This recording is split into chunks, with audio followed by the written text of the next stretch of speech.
Well, people say it's not curriculum, it's just standards, but I think that the whole way of doing it was a top-down. There were experts, and we have teachers disagreeing with it. We have Board of Education's disagreeing with it. We have parents disagreeing with it. We have students complaining. And I don't think it's just the fact that, oh, they always complain when there's a switch. Education was not meant to be from top down.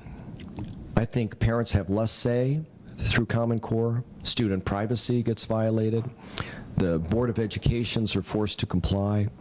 I think the mandates and the money attached to them is like drug money. I mean, here was a mandate we agreed to when we did not even see the standards.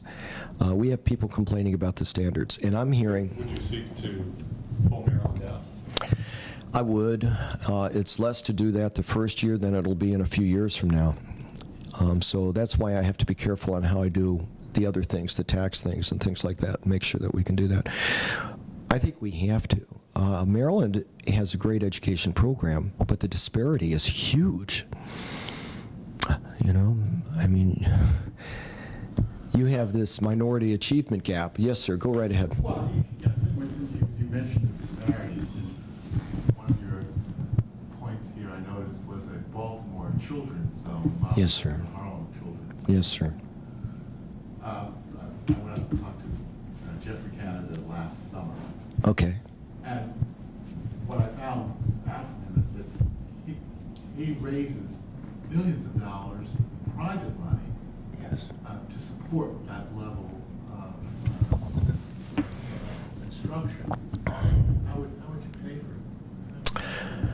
You have a lot of big businesses here in Baltimore, and I think they want to see Baltimore change. And, you know, that's part of it. I don't think it's a matter of going taxing. I think it's a matter of getting them involved in this product.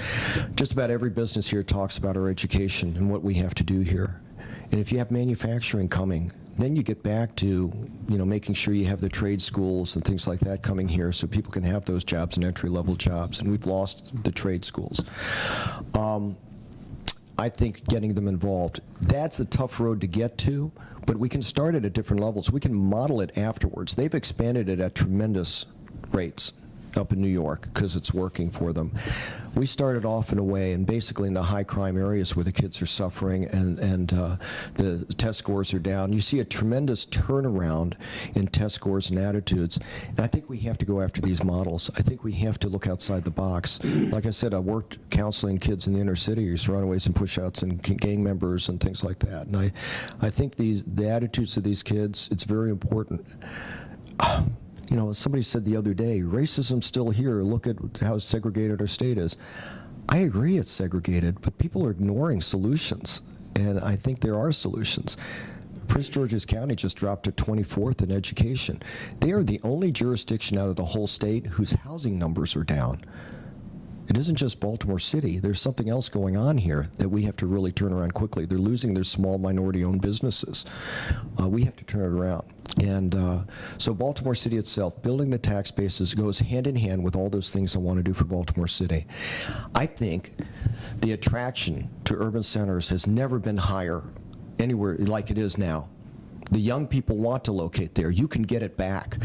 But what you have to do is make it safer, but also you've got to do something for those kids. Baltimore City's housing numbers are up, but it's mainly because they're displacing people and putting in a lot of condos. You can't do it that way. You also have to find answers for the people you're displacing. Otherwise, your crime numbers go up and everything else. It's all balanced. But I agree with you. That's why I say modeled after. We can't do it exactly the same. We're not the same.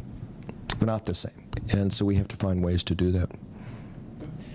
It's been a dozen years since Thornton went into effect. It's due for a reevaluation. What do you think ought to be looked at in terms of adding to or subtracting from or changing the way the Thornton formulas have steered state education? Well, the idea of not leaving it up to each jurisdiction to raise the money for them, it was, you know, we had the Supreme Court ruling that, you know, yes, other counties should be helping the places because of this disparity. Well, we have a bigger problem, you know, with this achievement gap and everything else going on. We have to reevaluate it, but I'll tell you something. I stood on the House floor, and I wasn't trying to insult anyone from Prince George's County, but I was very hurt and very frustrated that people try to cover up what's happening. I was holding in my hand a federal audit, and it was the fourth one in a row where Prince George's education system had misallocated $400 million out of their $1.8 billion budget for education. The money wasn't going where it was supposed to, and it was not accounted for. So I had an amendment to the budget bill, and I had to bring this issue up, and it wasn't to embarrass anybody, but I tried going to Prince George's County, and they acted like, well, this is our business. No, it's not. It's a state issue. It was our budget issue that we're voting on. And my amendment would have withheld $400,000 until they straighten out that problem of that continual waste. We had a forum. I'm sorry, I forgot the name of the school. And it was for Democrats and Republicans, and it was in Bowie. And the school we were at, I said to the kids, I go, how are things going here? How's the education system? And they were great kids, because the ones they had chauffeur us around or lead us around, sponsor us to our seats and everything else, were the top level students, But they didn't have books. They didn't have the money for books for their school. I mean, $400 million, and it was hurting them in that school. And that's something in education, I think, that has got to stop. That's why I talk about independent audits. I'm not talking about hurting education anyway. But in reevaluating Thornton, we have to also reevaluate how the spending is done and make it accountable.